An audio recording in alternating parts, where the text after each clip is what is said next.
All right. So before this week ended, it's on Sunday here. It's like around 10:30 almost right now. But earlier today, I went for a walk and I had a little meditation talk. And I wanted to see if I can share that walk with you.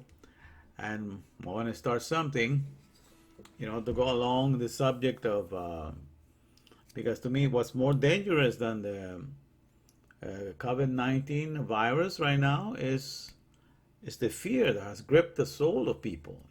That's really far more dangerous to me. Like I've been sharing here in snippets here and there that, I said before, I typed it in there and in my timeline that, while a virus may kill millions, I don't know how dangerous this one is, but a virus or something could kill millions of people. But when it comes to fear, fear paralyzes nations.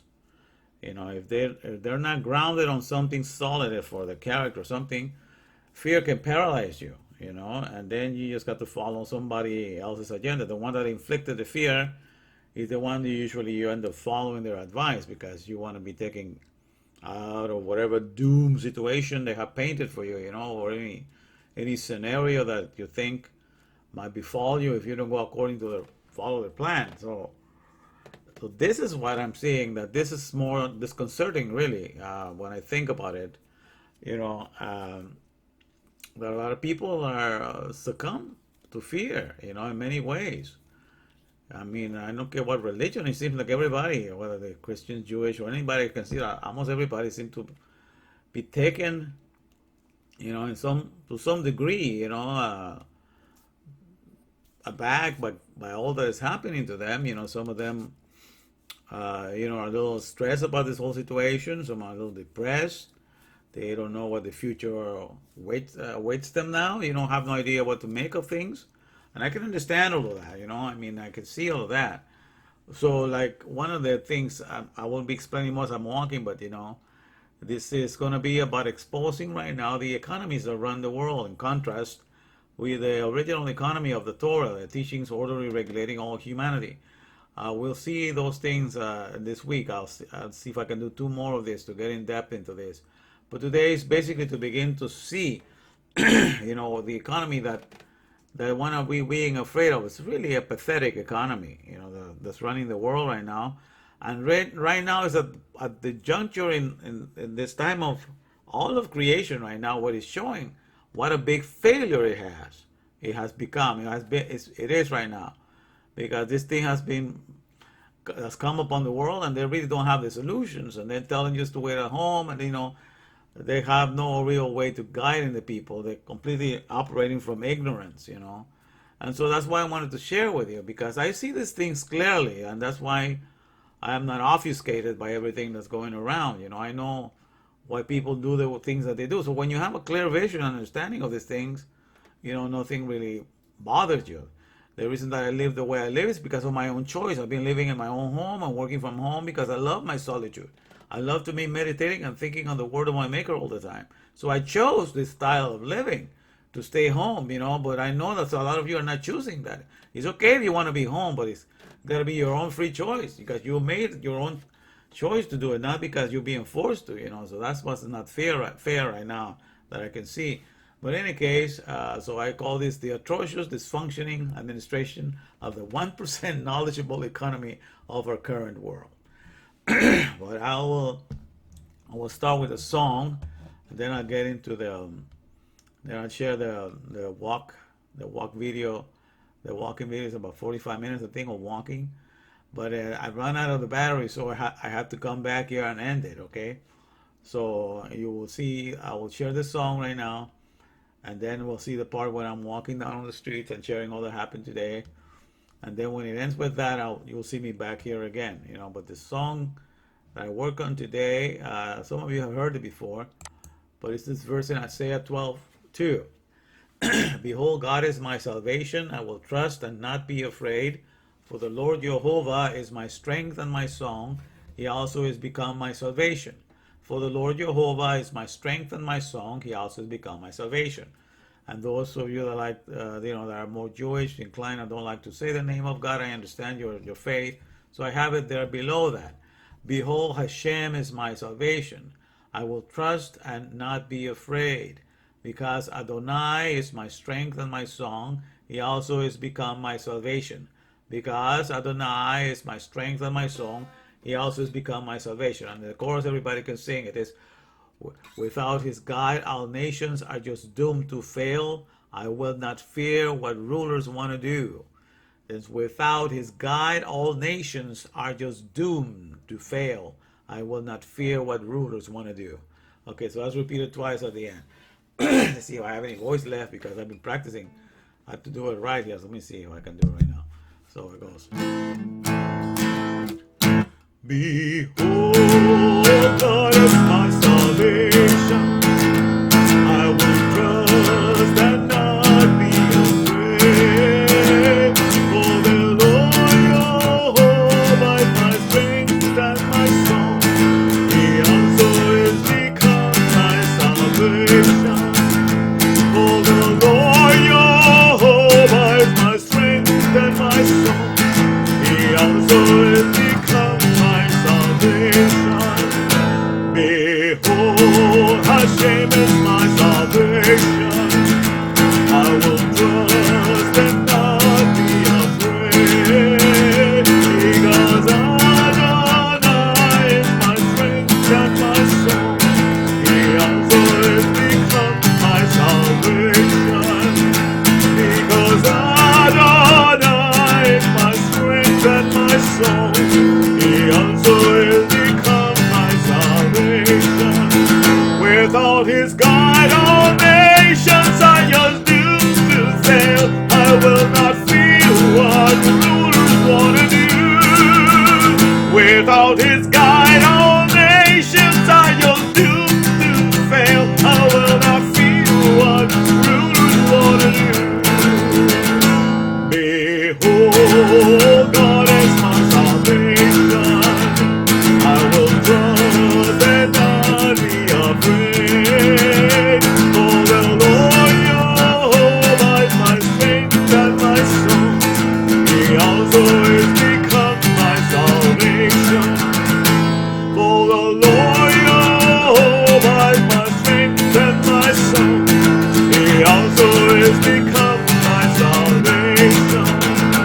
Behold, Hashem is my salvation. I will trust and not be afraid.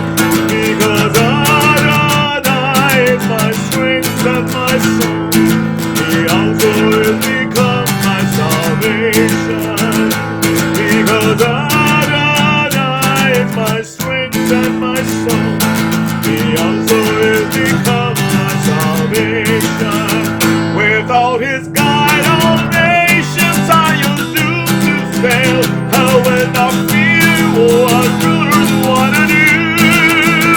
Without his guide, all nations are just doomed to fail. I will not fear what rulers want to do. Without his guide, all nations are just doomed to fail. I will not fear what rulers want to do.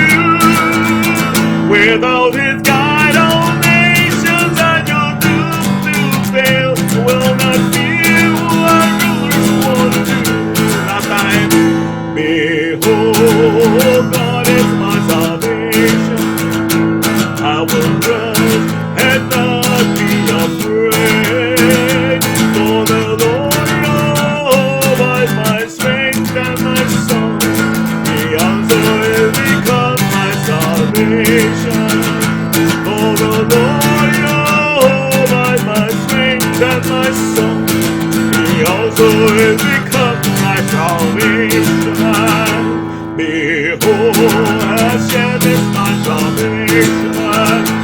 I will trust and not be afraid. Because Adonai is my strength and my song.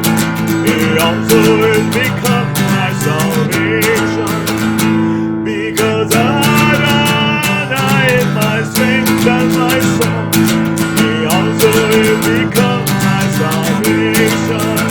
Without his guide, all nations are just doomed to fail. I will not feel what others want to do. Without his guide, all nations are doomed to fail. I will not feel what others want to do. Without his guide, all nations are doomed to fail. I will not feel what others want to do. Without his guide, all nations are doomed to fail. I will not feel what others want to do.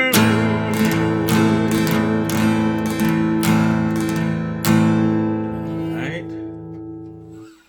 Okay. Let me stop this portion for now. Then we're gonna go see. Right now, let me see this part here. Yeah. Then we'll start right now and get to see the other portion. If I can get this going correctly here, the other portion which I'm walking and sharing the message with you. Okay, I'm here at the back of my house, just getting ready to go for a little quick walk. It's about 5:55 p.m. Inside all day, so it's just got ready right now to go out. So showing you the back of my house here, walking towards the front here. It's very sunny. By the way, this is my little vineyard. This is the grapes growing here. Show it to you. Look at how happy they get when I come around. But look at look at the grapes. Last year I only gave about 5 of these, and this year already, you see I have a whole bunch already. And look at this. There's more here. So this year is gonna be given a whole bunch of these things. So this thing is loaded with little grapes all over the place. Look at this, the more in there. Look at these big ones over here. So this thing is just busting at the seam. Look at this. Awesome. And this is the black grapes with seeds. I had some last year. The first time he gave us last year. So it's beautiful. My sister just planted this one yesterday. This one here just got planted yesterday. Hey! So it's got some sunlight today. I believe this is what is called a guanaba now. All right. Okay. So it's very interesting. Like I said, it's been a very interesting week here. I haven't posted anything because I've just been listening. As an interpreter, I found out it's very important, to listen before you say anything. So I listened twice before I have something to say. Like they say, giving you 2 ears and 1 mouth, so you can listen twice as much as you have to say. So what you have to say is you have to say something that's relevant. It's really what is needed to be heard. So, as I indicated, I'm walking right now towards Superior. That's the money that I want to deposit at Wells Fargo. I don't even know if they're going to be open right now, but I still need to walk. What I want to talk to you about is about fear. The importance of controlling your fear. Because fear is a very important factor in the Bible. Every time God made an appearance, He will say, "Fear not, do not be afraid." Because automatically we're supposed to be in fear of the unknown, or of God, for that matter. So whenever He appears or does anything to show us anything, the appearance is too great that He has to share. The first thing He has to say is, "Fear not," because this fear neutralizes you. It paralyzes you. It does not allow you to operate fully functional. It takes away your ability to reason right away, so that you just run on the immediate emotion of the moment.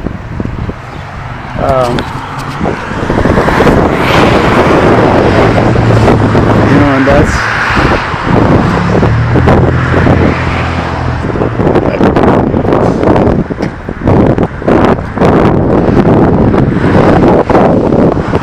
so that's what I'm trying to say, is that as it stands right now, we need to watch and see, especially in our society right now. It's just everything is being run by fear, and like I'm saying, you do not need to react when fear is being hurled at you from all sides. So everything has been thrown at us this time, by the so-called powers that be, to get us to do things in a rush, telling us that this invisible 40 nanometer virus is so invasive that it was going to do so much harm to us, and they got us to go into our houses. Now, I have nothing against being inside my house and working from my home, but that's because it's something that I wanted to do, and I did it from a long time ago. My lifestyle did not start just right then when the pandemic started. You see, my lifestyle was already like that to begin with. Since 2008, I've been working from my home, and I like my life of solitude. That's something that I chose for myself, and I enjoy doing it. So, if you want to do, that's something that you wanted to do,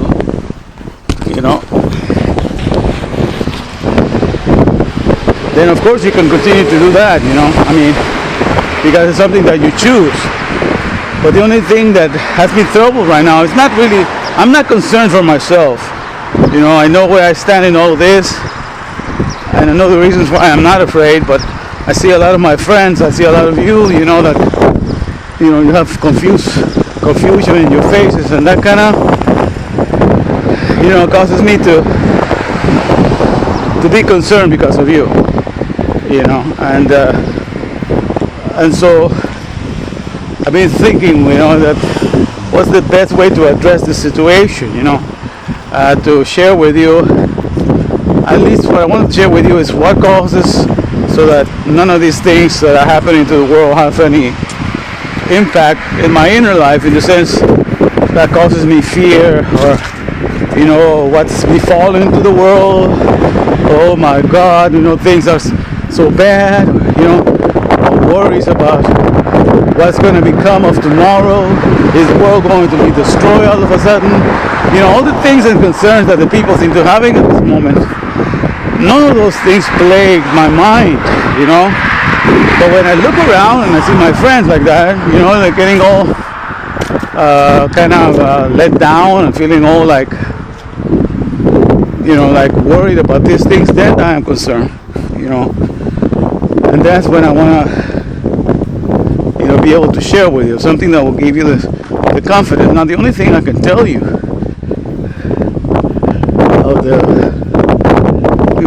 this way here, the reason why I happen to be the way that I am, and this doesn't affect me, is because I know which one is my economy for which I live. So you gotta know in which economy you're standing, okay? And when I'm talking about economy, is the meaning of the word economy. Eco means house and nomos means rules. So there are house rules that you follow. If you have a business, you have a rule for that business. That business is the house. The rules to run it is an economy. So this I use because that's the best way to interpret the bar in Hebrew. Hebrew word means the bar, which means the dalet is the door or the gate, which means for administration. The beth is the house, or the tower, or the business, or the building, and the resh is the rulers, or the rules. So the administration of the house of rules, or the administration of the economy, is the best translation for the word the bar in Hebrew. That's why I keep on talking to you guys this way, because he that studies the scripture, what really you're starting to be is becoming an economist. Because if you study the word with all of its meanings, then you become an expert in economy, because that's what the scriptures are all about. It's showing you how to run an economy. Now, the economy that God created you and me to be running on a day-to-day basis is the economy of the expression of his character. Okay, that's why he gave us the scriptures. It wasn't for us to learn how he made the seas, or how he formed the clouds, how he causes the phenomenon of photosynthesis to occur, when the sun shines upon the earth, and the trees picked up on that, and all that happens, for creation to prosper and to do what it does. We were not made to keep track of those things or to learn the secret of how to run those things. All those things have their own word built in inside of them, the RNA, DNA, and everything of beasts and plants. And those are the codes, those are the words that are the experts to run that economy. So we were placed in the midst of an organic life economy, not to learn how to make any of those plants. God, the Creator, made plants, the ones that self-procreate and self-generate. So they were just there, put in the garden, put in the environment for us. Now, after all that, 300,000 edible plants were made by the original Creator. 300,000. They say this guy named John Warren, who wrote the book The Nature of Crops, like I told you before, he indicates in that book that there's about 400,000 plants that exist in existence, and about 300,000 of them are edible.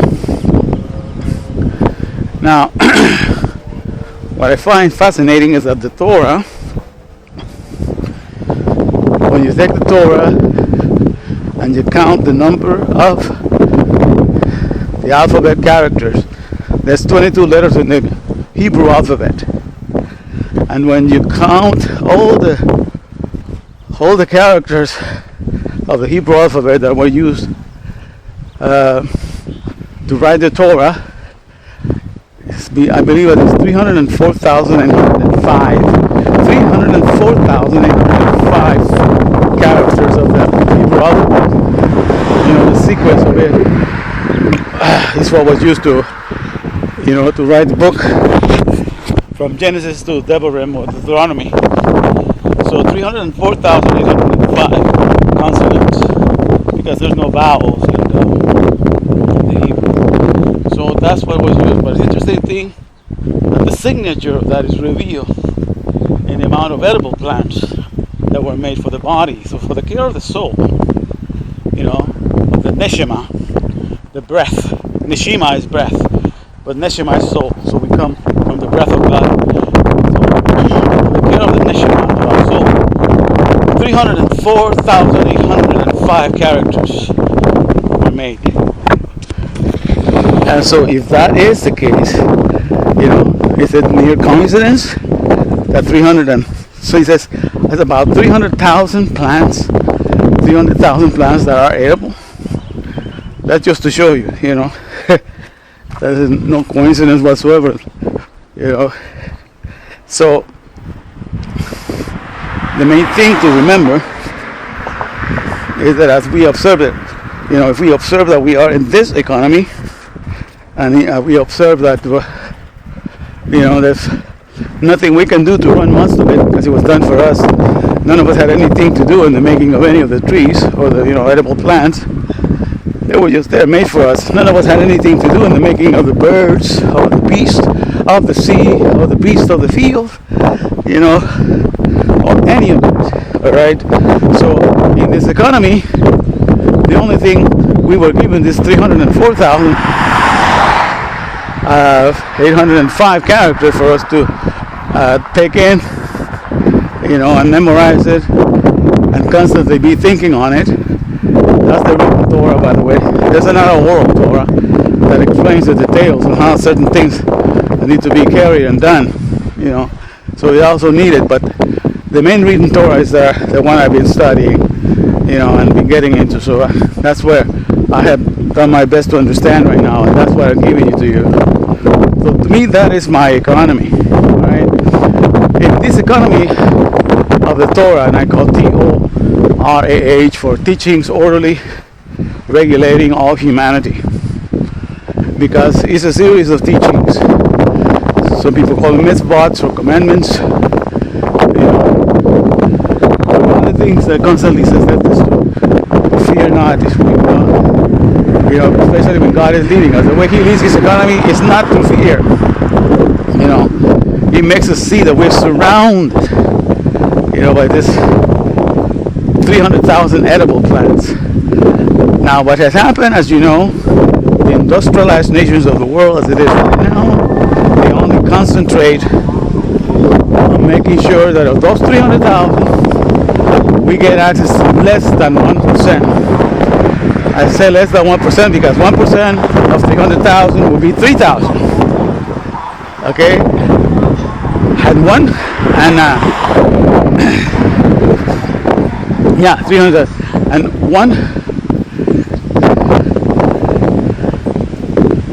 And 1% of and 10% of 3,000 will be 300 plants.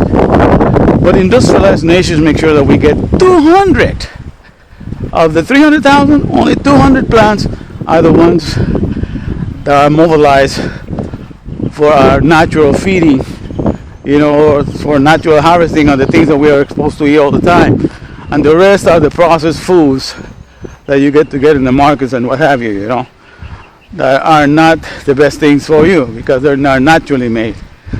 They're stripped of all the nutrients, they're processed in a way that is not natural, and then they add a little thing here and there, and then they call it enrich with this vitamin and enrich with that in the process of adding back the stuff that is all artificially made and it's no good for you. Alright, so let me see here. Okay, so as I'm indicating, I'm going through all of this to understand. So from the very start, if industrialized nations do this, then you know that you have been robbed of the original garden, of the original economy, of the life, of the things that give life, to your body. And once you have been stripped of what's naturally made for you, you understand that you're going to be deficient to the start. So if industrialized nations, and they don't have you vote for these matters, okay? There are agencies that are dedicated to supposedly be the watchdogs of our health, and they are the ones that make these decisions. And if they decide that they're just going to focus upon 200 of those things, to make sure that you are raised, under the care of these 200 plants, and then the rest of this is going to be stuff that they're going to give you as processed food, then you need to know from the very beginning that the economies of the world are not there to promote what's best for you, but are there to keep you weak and deficient from the very start. Okay, so the economies of the world, the House of Rules, the government administration of the House of Rules, that's the bar, because every country has a set of rules by which they do the administration of the economy, for running the country or for running businesses. So they're the bar or the administration,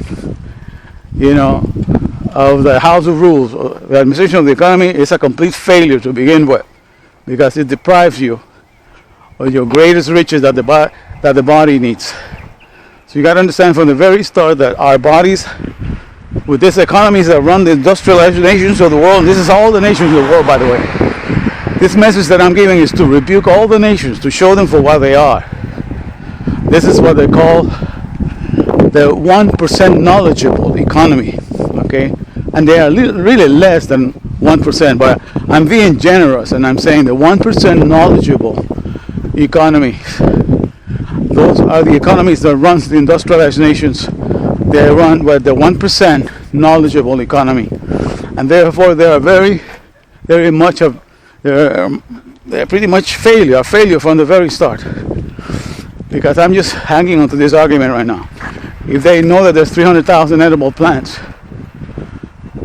and they only focus upon 200 of those being given to you, then you know that you have been robbed and stripped of what is natural for you. Okay, and then you trust this organization. It's called like the Food and Drug Administration, FDA. You know, I would think of FDA, the way they're running is like fully deadly annihilation. They're out to kill you. Fully deadly annihilation. That's what they do. Because if they control the food that you're going to eat, and they make sure that that food, you know, that is natural for you, is not going to be more than 200 from the 300,000, then they know that you're going to be sick, and then they'll control the drugs. Okay, they'll control the drugs that are going to heal you. So from the very start, you know that they're out, you know, to control things and to run things their way for the benefit of a few, you know, of the few ones that took care of putting those organizations that you and I did not vote for. You and I have not voted for anything as to who should be part of the Food and Drug Administration. They run everything in regards to the food and drug, and we have no say-so in the matter. So imagine that.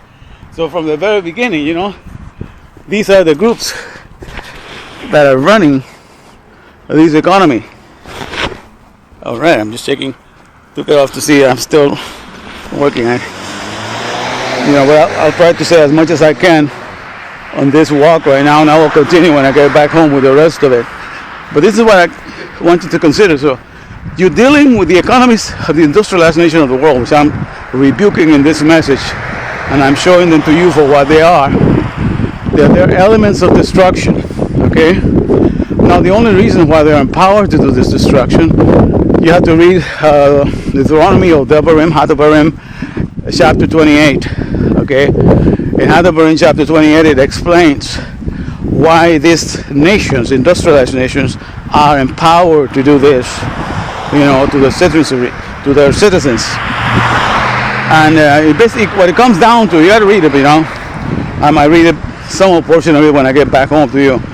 But this is a very long chapter, but it's where he gives the blessings and the cursings for those that decide to listen to the original economy, which means to listen to the word that he gave them in the Torah, so that he will understand his character, so they will be able to reveal him, you know. Or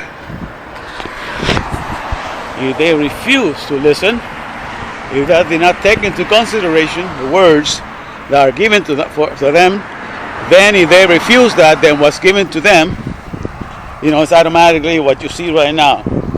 You know, the one thing, they're given over to confusion. That's part of the curse. So they cannot reason, you know. They're given over to madness, I believe it's Deuteronomy 28, you know, an astonishment of heart. So this is madness, you know, and stupidity and astonishment of heart. In other words, they're easily scared. That's part of the curse, by the way. So if you happen to be a person who are easily scared by the news, you're part of that curse, and you need to get familiar with that book, because it tells you why he empowers the people that do these things to you to do these things. But it basically comes down to this, is when God gave us his word, by the way, the word is found in the heart of God, and it's being revealed in this parchment, on this paper, this papyrus, or whatever it is that God wrote it on, or Moses wrote it on to give it unto us. But still, the original is still, that's the mindset of the maker. It has not ended, so the word will be there forever. So our reason for getting into this word is so that we will be in the heart. Heart, by the way, from the Bible, heart is the definitions and meanings.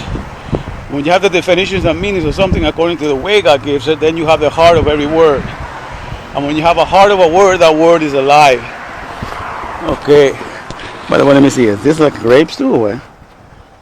Oh, it looks like a grape too? No. Let's see. Just checking you guys for a second. It looks like grape? No. It might be, huh? Alright. So I don't know. Looks like it might be. Look. I think it's it. Yeah, I think it's grapes here too. I didn't know that. Okay. Alright, a little sidetrack there. You know? Well, we need to be in this economy. We need to be in the heart of our maker, with the meaning of the word. And basically that economy, like I say, was given for us So when you learn the Torah, you can run a whole nation, like the Jewish people have passed the test of time. They have gone through all places, and they still happen to retain the Torah, and they're still around. So that's an economy that has proven itself. And I explained before a little while ago that when the nations began, like Babylon, was supposed to be the head of gold, the big dreadful empire that came and took over. When they began, it was Daniel pretty much that was running the show. King Nebuchadnezzar thought he could do things his way, but the economy of God was watching Daniel, because Daniel at a very early age, he comes from the Davidic, from the seed of David, but he started that with the king of Babylon. But it was the Dabar, the administration of the economy, of the revealing of the character of God, that was in Daniel, that put things in the right place, and eventually showed to Nebuchadnezzar who was king, that the king of everything is the creator and not him. And also with the other kings that follow after Nebuchadnezzar, Daniel was there. So the Dabar, the original thing, proved that it can keep a whole nation in the diaspora, in existence, as it has proven itself, as the children of Israel have gone all over the world and now are being gathered in. And also, it proved that it can run the beginning of the empire like that. So the Dabar to me is the greatest, the Torah to me is the greatest representation, the greatest economy that works with everything that God made to begin with, and does not ignore. All the plans are still available. So that whenever we get back to it, that's what we harvest. That's why it says,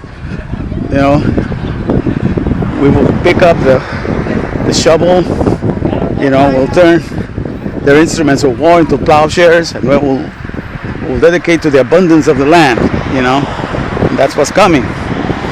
Because these revelations are not just coming just for nothing, but to reveal to us, that that's the reason why things were made to begin with. We had wandered off from the right path, but we're coming back right now, And I can see here, this is one of the areas. This is like a pool area here, field, something that they have. In any event, let me see what's going back. Oh, nobody's back here. When it gets windy, you hear a lot of noise with these glasses.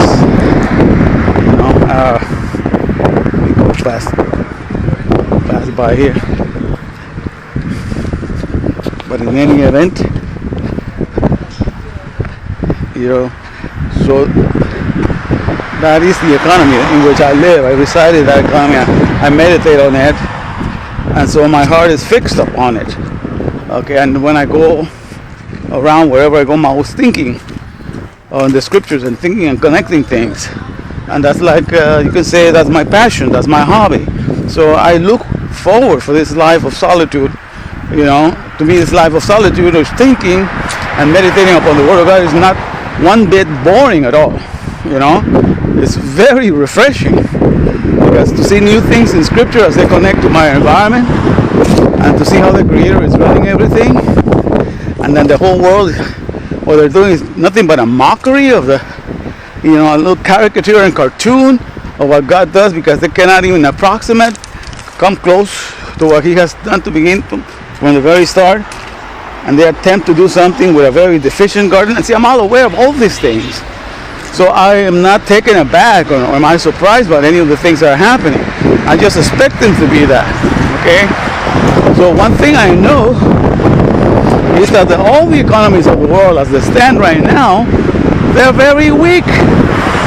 All right, because they base themselves, because supposedly they call themselves the God science. Our science is supposed to be knowledge, or understanding and knowledge of the wisdom. That's what the word science stands for knowledge. But look at the people that are representing now, to advise them as to what to do in this pandemic. Bill Gates has no medical degree whatsoever. He's not an epidemiologist or virologist or anything like that. And then look at what CNN is doing, putting a 16-year-old girl in the panel for coronavirus. So all of that tell you people are not living up to the definition of the name. And the moment you claim to be knowledge and you live by ignorance, you have discredited yourself. You are no longer an authority on that subject.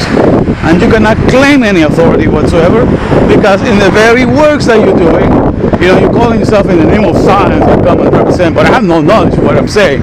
That's not what you tell you. That it's an economy that is built upon lies. They don't care because the people are not into understanding the meaning of words. But I'm all about the meaning of words and the definition of words. If you tell me you're something but your practice does not define what you say you are, then you are not that. You're the farthest thing away from that, but you're not it. Okay? So that's the thing to understand, and that's how you need to view the world. See here. Oh, it's still working.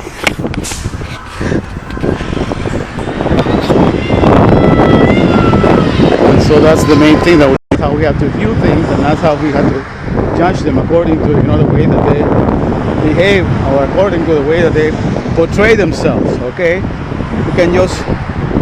we just can't take people. I'm representing science, but then they're ignoramuses in that area. But I don't know, the way I see it is, to me, science cut their own head and hand it over in a tray to all of us. I believe that was done in 2011 when they wrote this guy named Richard Panek, which I call him a dick that should be in panic. Richard Panek, that's how I remember the name. Richard Panek wrote this book called The 4% Universe. 4% Universe. He said that the physical things that compose the stars, you and me, and everything that is physical and seen in all of creation and all the universe, all that physical material is only 4% of it. The rest of it, the other 96%, is what he called dark matter or dark energy. In other words, that's a nice scientific way of saying, we know 4% of the universe, and the rest of it, 96% of it, we're in the dark. We don't know anything about it. So, nice scientific way of saying it is dark matter, dark energy, dark stuff. It's crazy people here. And so that's what you need to understand, that they are in the dark. They're in complete ignorance. So they say that scientists got together and agree that that's the case. And that's not a fiction book. That's a real book. So if a book that is not fiction tells you that, and they wrote a whole book about it, that means they are saying that they are 96% ignorant of their subjects, because they only know about 4% of the universe, and the rest of it, 96%, they're completely ignorant of it.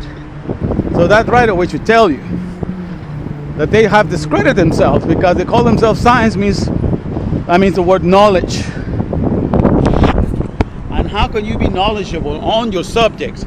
Okay, how can you be knowledgeable on any subject if the only thing you know is not 50% or 51% of your subject? But you're admitting that you only know 4% of that, and the rest of it is just ignorance. So the word science means knowledge, and you're displaying more ignorance. You are what you are made of more. So if you're made more of ignorance, that's what you are. So you are not science. You're anything but science. You're an ignoramus. Okay? And therefore you have disqualified yourself, and you have committed suicide by writing that book. So I have discredited science for a long time ago. So the fact that they're behaving the way that they're behaving now is no surprise to me, because they themselves handed their head on a tray, when they wrote that book. And even when it comes to the 4% of the physical universe, we have not gotten the technology to go to all the corners of the physical universe. We have barely begun to explore it. So of all the physical universe, it said that it's 4% of all the universe, even of that, I don't think we have even scratched 1% of that physical universe. All right? So we are really ignorant. So we dare the people of our time should dare not use their name up for being scientists, with those facts. Okay, so that's why I'm calling we're living and we're ruled by the 1% knowledgeable economy. All right? Let me see here. Let me get I gotta put my mask at this point. Let me get in. All right. And I'm gonna have to stop for now. Okay, I gotta go in, so I have to stop for now. All right, I got out of the store. I was there at Superior Market. They have Wells Fargo, had to deposit some money, and that's what I did. Okay, no problem. So I just got out. I'm going walking back home again.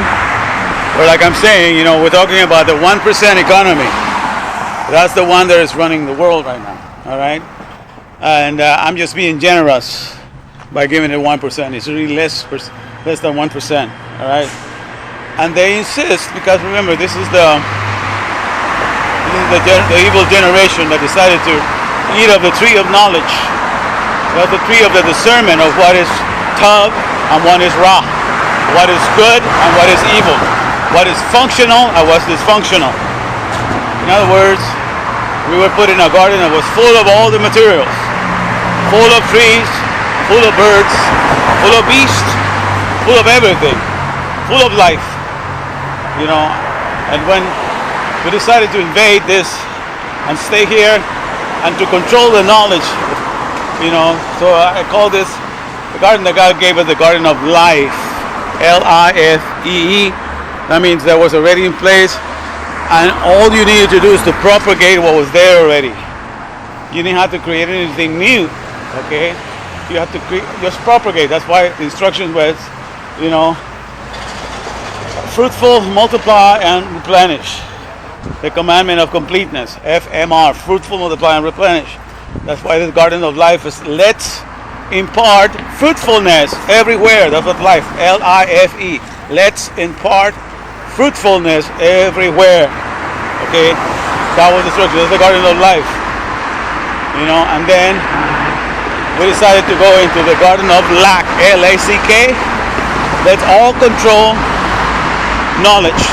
Let's all control knowledge.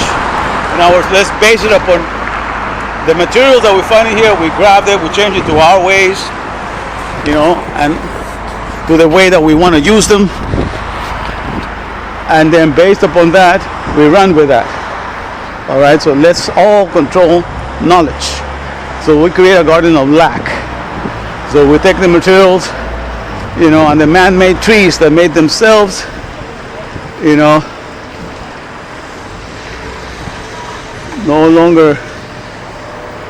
are no longer the ones. We create man-made plants, manufacturing plants. Let me walk forward the other way. We create the man-made manufacturing plants that, what did they do? Okay, let's get to the other side of the street here.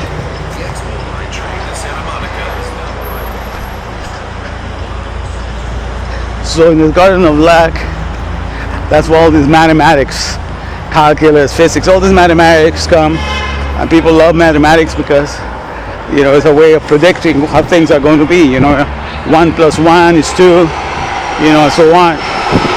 Or the garden of life, our regular mathematics, like I explained before, they do not operate because the garden of life is magical and it's unpredictable, and you cannot control it.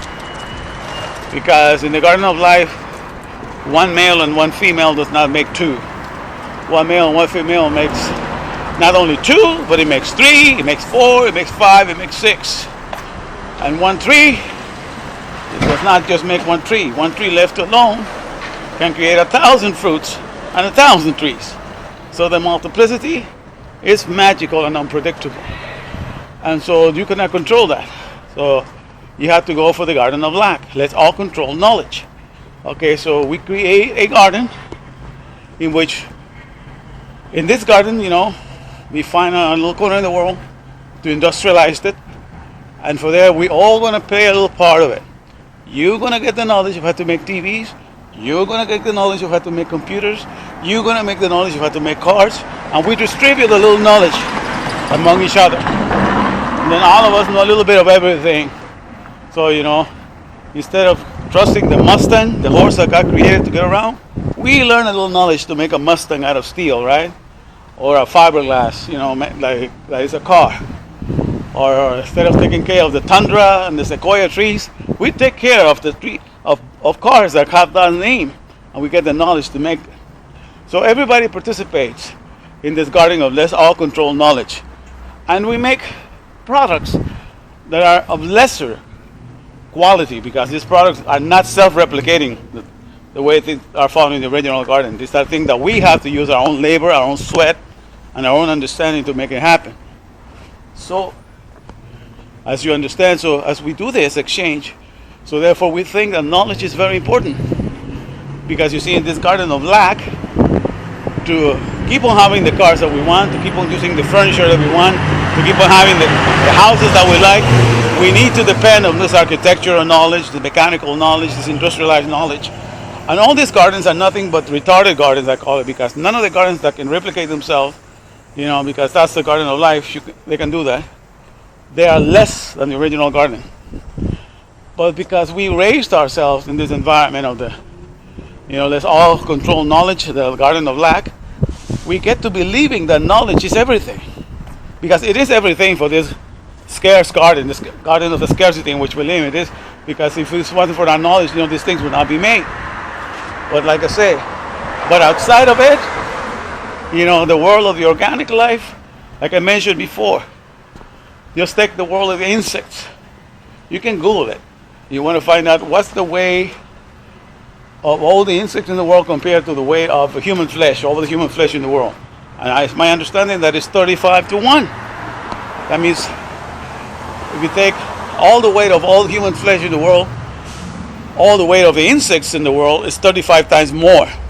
So imagine that. That's a whole economy there of the insects that man has no control whatsoever. Okay, like he doesn't know how it runs. He doesn't have any machinery or any computers telling those insects when is the season to procreate or when is the season to do whatever it is that they do, or the economy of the things that they do, wherever they're found in the creation.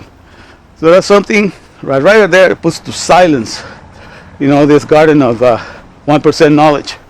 You are ignorant. For one thing, by declaring in that book, the 4% universe, you declare that you yourself are not scientists. You are ignoramuses, okay? You handed your head on a platter right there. You killed yourself with that book, okay? And let me see. I'm going to go in this direction, the other way, I guess. Yeah. And so right away, we understand. So that's why I do not fear. All the economies of the world are weak, okay? Because what God did not ask us to come and know things. It's not like I need you to know and understand how the space works before I can cause the moon and the stars and the sun to work. No, he just makes them work because that's none of your business how he makes it happen. Okay? He wasn't saying, I need to understand how your heart, your inner being, your physical work before I can cause your heart to keep on beating and everything else. Nothing like that. Okay, so nothing of that things was done. So that's right away you can see that this is nothing that was needed. So in regards to that also, none of the things, in other words, God did not need you to know anything about how he made everything or how he runs it, for him to make it work. You just need to understand that all the things that you see they're working, well, I am making them happen. I created them before I made you. I created the sun, the moon, the stars before I made you, and I'm making them work.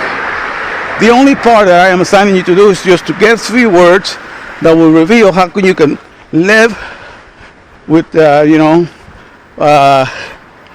and work among yourselves as a society, and then how you can reveal my character among each other, and show mercy and understanding to each other, and the care for one another.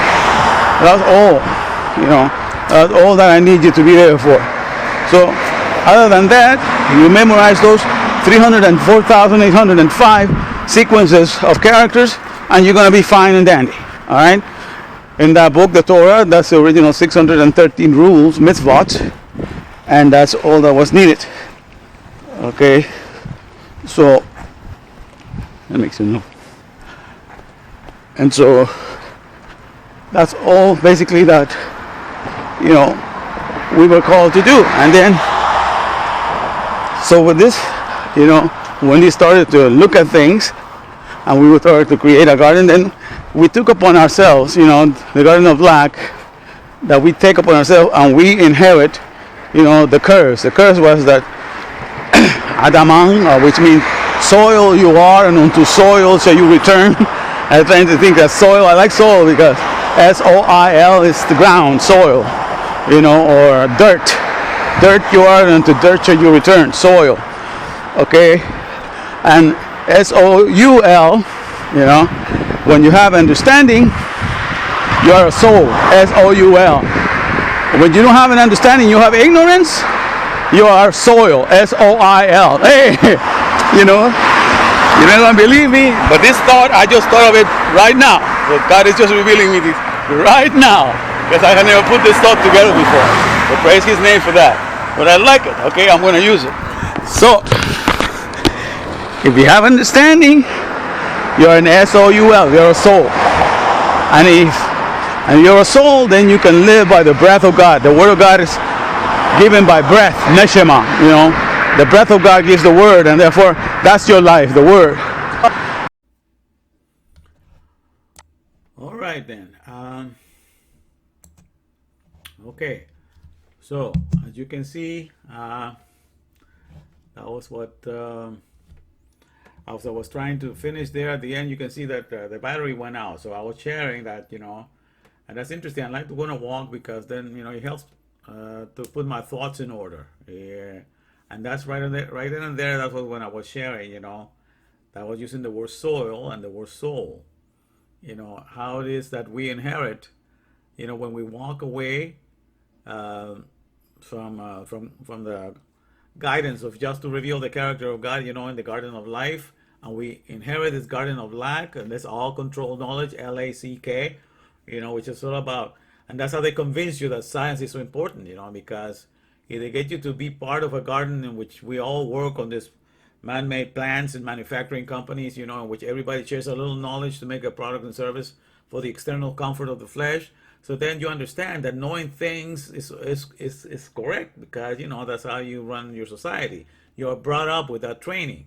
Okay, so you admit and you go along with it, and but like I say, but these things, that we think we're running, we are the ones running it. Our bodies are put there, in the factories and places, and we are the ones learning this stuff and manufacturing, and we're using our skills and our understanding, and so these plants are not self-replicating on like all the other plants that God has made. So that's why I call the garden of lack a retarded garden, because of that simple reason. So it occupies us to use it. God never asked us to learn how to make an apple, how to make a papaya, or anything like that.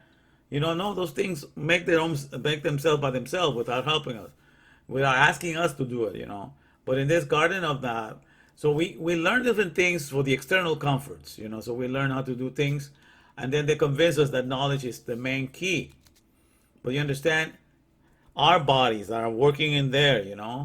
Our bodies are the ones doing these things. Our organic life that God created to begin with is the one running this garden. There's a lot of things about us that we still don't understand. We are the learning stages of our there's a doctor called Gerald Pollack. In any case, he discovered talks about the fourth phase of water, and he also talks about that the heart is, new discoveries are talking about that the circulation of the blood is not necessarily pumped by the heart, that the circulation that goes on in spite of the heart. And so that's a whole new science that is being developed on just new paradigm shift that's going to change everything, but it's just starting now, in this last decade. But there's a lot of things in science that we think this norm is always changing, okay? And so And the thing that I was mentioning to you about the book, by Richard Panek, 4% Universe, that clearly science since 2011 have declared that they are 96% ignorance. And so when you say that you're 96% ignorant, you are admitting that you are not knowledgeable, and that's the meaning of science. So you cannot take the title of science if you are 96% ignorant. So all of these things I've been trying to say, all of that.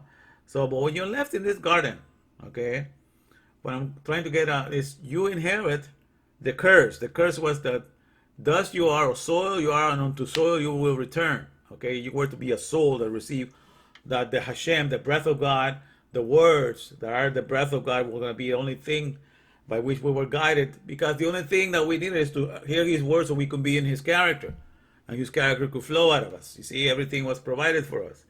And so in this economy of revealing Him, everything was done. It was just depending on the word for that. But now we have to learn to run things in this garden of lack, to make buildings so we can build things in there. Then we have to learn how to make the products in there. So we become the tree, the branches, and everything. So we inherit the function of the soil. Remember, the soil does everything to make the organic trees to come to life and supplies all the nutrients and everything. It helps everything for the assembling of the tree. You have nothing to do with that. Now you inherit that for this garden of lack. You have to go build the plant, work in the plant, create the product of the plant. You're doing the whole work of the soil. So you went back, you left your high status of being a soul, and you became soil. That's all you do. And so you wonder why people treat you like dirt, because that's the curse. People trample over you, they ignore your efforts, everybody treats you like dirt. That's enjoying the curse. In this garden, you get to see that that's what you do. You enjoy living the curse, what Adam inherits. You want to live in the garden of lack, less out-control knowledge. So then, therefore, you have to become the soil in which all these ideas are planted. And you have to make everything from the ground up and learn everything on the process. And you end up spending your whole life acting like soil, going from different companies to different companies, building their products, being the soil that they use, being the dirt that they use to bring to fruition their ideas, that they came up with. And so that's the curse that mankind has been left. So you did not listen to God, you became soil.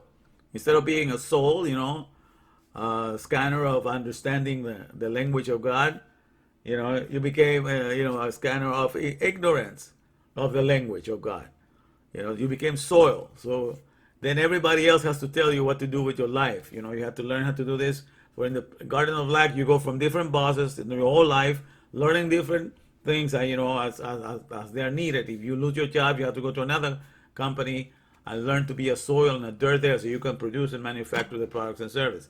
That's basically the doom. So this is the garden, you see.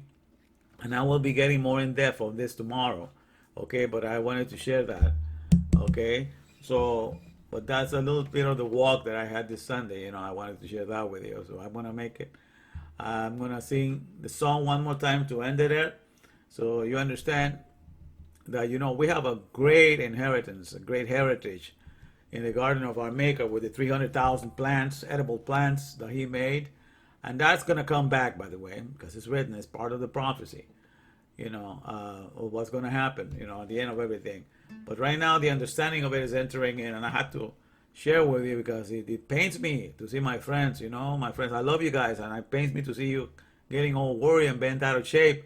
No, just establish yourself in the original economy, because that's my economy. My economy is the character of my Maker.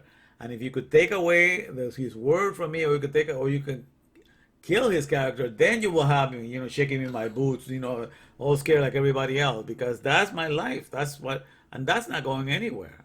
Even through these circumstances, I just get to experience my first economy, and I'm in it. That's what I live for. I don't have a citizenship in any country. I mean, even though I was born in Guatemala, there was a big a storm that came over there to Puerto Vallarta, and all my documents were lost. So they don't have any documents of me being born from anywhere. I have my passport. That I saved when I came to this country, so that shows that I'm from over there. But over there, they don't have any documents for me. I tried to look for them, and they were all lost in some storm that happened some decades ago. And in this country, I just settled to be just a permanent resident because the laws of this country are not up to par with the laws of the Torah. You know, they call themselves by a name that is religious, but don't really follow the Torah. They're far from it. So I'm happy to just be in the word of my Maker, and that's my economy, and that economy has never gone anywhere. Even in the midst of this so-called pandemic that the world is going through, the economy to appropriate the words to understand my Maker, they're still there, and that's my joy for me. You see, but so that's why I'm trying to share these things with you to get you into this mindset, because once you're in here, nothing can matter. I mean, let the ships fall where they may, but you have your what matters to you. Let's see. Behold, God is my salvation.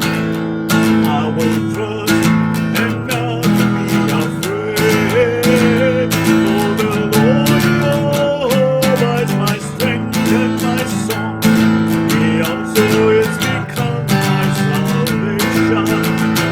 For the Lord Jehovah is my strength and my song. He also is become my salvation. Behold, Hashem is my salvation. I will trust and be afraid, because Adonai is my strength and my song. He also is become my salvation, because Adonai is my strength and my song. He also has become my salvation. Without his God, all nations are doomed to fail. I will not fear what rulers want to do. Without his God, all nations are doomed to fail. I will not fear what rulers want to do. All right. So thank you for your attention today. I hope this begins to be an encouragement to you. We'll be talking more about this, putting you in the mindset that makes you be a conqueror, because you know what your original economy, and you abide in the word. And that is only the word that is found in the papyrus, because now you have appropriated. When you make it yours, when you memorize it and everything, then you are in the mindset of the original giver. Then you are in the heart of your Maker. You're connected to him. And you realize that word, that is his character, in which you are connected heart to heart and mind with him. Therefore, that's your life, and that cannot be destroyed. Something can happen to this body. Eventually, this body is dying anyhow, So things will happen. But the whole secret to life is to find the words of your Maker, appropriate him, and then have that word become your life. So then you are transferred from this temporary world into the Olam Haba, into the eternal world, and you are already living the life and enjoying eternity right here and now, because that's the whole idea of David. Whom have I in heaven but thee, and whom have I on earth that I desire but thee? So no matter where you are in the source from which you sprang forth. From all creation came in, you are in your Maker, and that's the whole idea. I know where I'm at right now. You may see my physical manifestation as I give this thing, but I know where I'm at. I don't know if you understand it, but I hope that's what I'm getting you to understand. Because if you're in your Maker, that transcends everything. And so then you can look at this world as it is right now, and exactly what's happening is just a balance of things. You get away, from the things of God, and then God makes all these things manifest themselves, the ugly things that are happening right now to all the people that do not know him, just so that you go back to him, because the abandoning on him, he doesn't make it easy for you to just to enjoy without any consequences. There are consequences walking away from him. You got to read the chapter 28 of Devarim, of Deuteronomy, to understand the balance, that perfect balance that exists there. It explains why things are the way they are right now, because it talks about the blessings and it talks about the curses. I think when people do not trust his word. So everything is explained there, But you have to go and meditate and think of that. But I'll be sharing more of that with you. So thank you for your attention today. And may God bless you.